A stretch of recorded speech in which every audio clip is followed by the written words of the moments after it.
The Surface Book 3 is Microsoft's staple in the two-in-one market, a device that allows you to detach the screen and proceed to use it on the go in tablet form.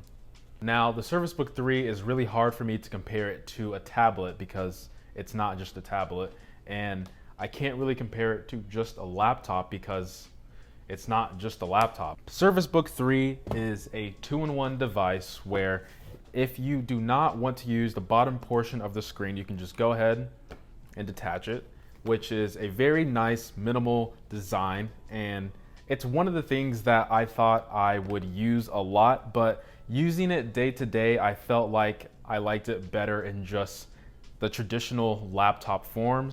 The configuration that I have in front of me is the i5-1035G7, has 8 gigabytes of DDR4 RAM, Wi-Fi 6 Intel card, 256 gigabytes of storage.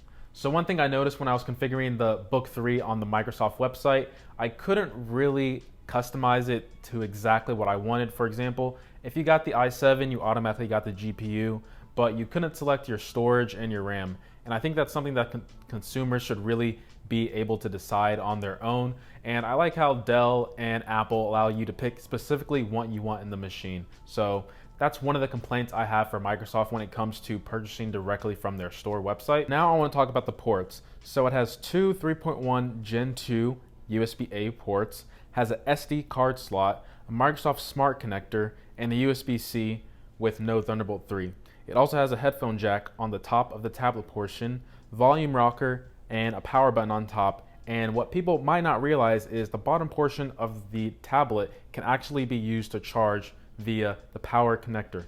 So like I showed earlier in the video, the top portion of the screen is detachable, but for my recommendation, I would say instead of tapping on the button, hold it down. I've got it to be more consistent when I did it like that.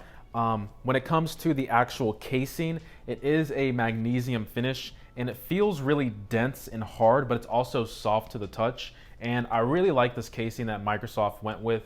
Moving on to the tablet portion, it is a lot lighter than what people think. I think it's almost lighter than my iPad Pro.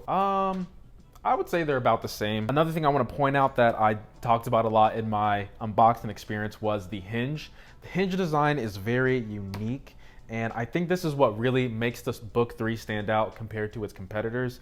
The hinge design is just a really nice feature that I just like opening and closing this laptop. The keyboard is nice and I prefer it more than the Surface Book 3, and I would even put it on par with the Apple Magic Keyboard and the new XPS. The trackpad is nice, but in the year of 2020 and its competitors, it's small and you can technically click everywhere, but it's better to click towards the bottom of the diving board design. It's very clicky and I like that feedback even though I am a tapper.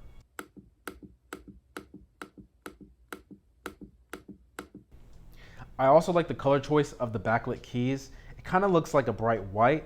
It has 3 settings to choose from, and with the lights on during the day, they look even more premium. So now I want to talk about the display. And the display, despite the bezels, is actually really good. So we have a 3000 by 2000 resolution, which comes out to be a 3:2 aspect ratio. So you get a lot of productivity done on this machine in terms of the vertical space. However, if you do a lot of media consumption on this thing, in terms of watching videos or movies, you're gonna get black bars on the top and bottom, but I mean, I don't think you really wanna buy this machine for media consumption in the first place. I would say this is productivity first, fun second. So keep that in mind with the aspect ratio. Another thing I wanna talk about as well is I thought I would actually hate the bezels because I've been seeing a lot of near bezel-less displays on laptops and monitors, but I would say after about a couple days, you get used to it and it's not as bad as you think. It's definitely something that you have to take into consideration because it is a tablet. So hopefully with the Book 3, they can push out the bezels a little bit more, kind of like how the iPad Pro has it. So now I want to talk about the unlocking features, and it has Windows Hello with the facial recognition, and I would say it's much more consistent and accurate on Microsoft products in general versus other laptops that I've used like the Dell XPS. And I would say like not even being directly in front of the screen, even off to the side, able to register my face consistently time and time again. So I would give the unlocking features in terms of the facial recognition an A. However, there is no fingerprint reader. So if your face isn't recognized, you have to resort to type in your password. So keep that in mind. Next, I'm going to show you guys the microphone and the camera. You guys can tell me how it sounds and looks. Personally, I think the camera looks exceptional, but you know, the top portion is a tablet, so take a look.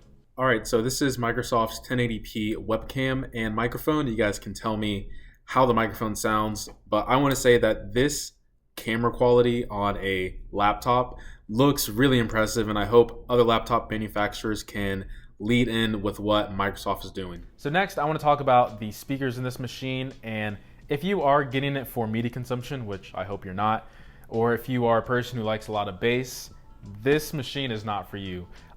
It's just the design of this machine where most of your components are in the top portion of the screen. It's not in the base like other laptops are. So it just seems really lacking when it gets really loud. But I would say in terms of hearing voices, it's really crisp at max volume. You're not going to get a lot of distortion. So if you're going to be listening to like a lot of podcasts or just a lot of talk shows or just people talking in general, the Book 3 is something that is actually really good for.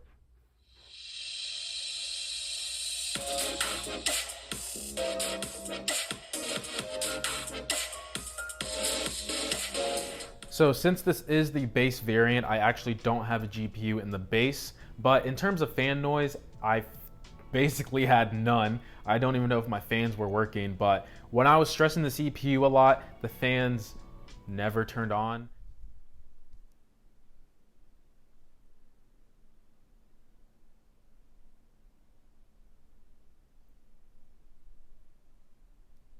Now regarding temps as well, since this CPU is in the top portion of the tablet, it does get very hot, and when I put my hand to the screen, I can actually feel the heat radiating from the display. So it makes me a little uncomfortable using this thing and like pushing it to its limit, but that's just because the CPU is housed directly on the other side of the display, whereas traditional laptops, it's built into the bottom of the chassis.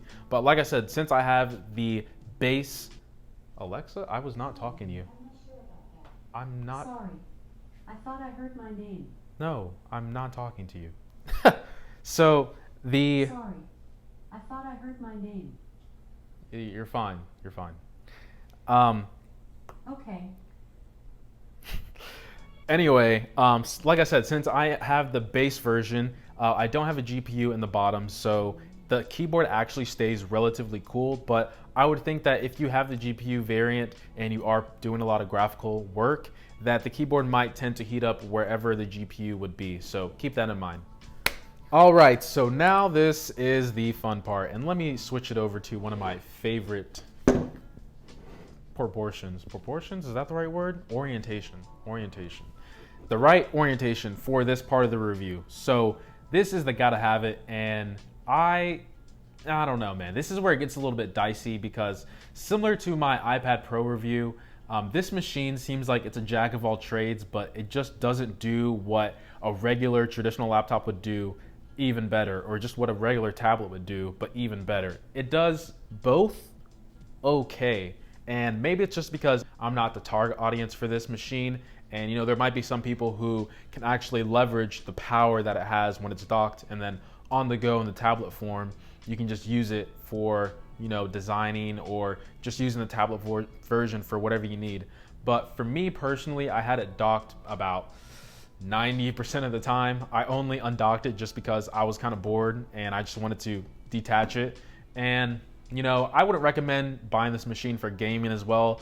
Even though you can game on this machine with just the display, if you don't need the keyboard, you can use the touchscreen, but I really wouldn't recommend it. I would say that if you need a tablet and a laptop that has full functioning Windows, basically a two-in-one device, that the Book 3 is probably one of the best in its category. In terms of what competitors have to offer in this segment, I think the Book 3 is just regarded as one of the best, and I can kind of stand by that. I'm probably gonna have to try out other two-in-one devices to see if any other machine can back this up, but from my experience alone, I can say that if you are looking for a two-in-one device, that the Book 3 is something that you should consider.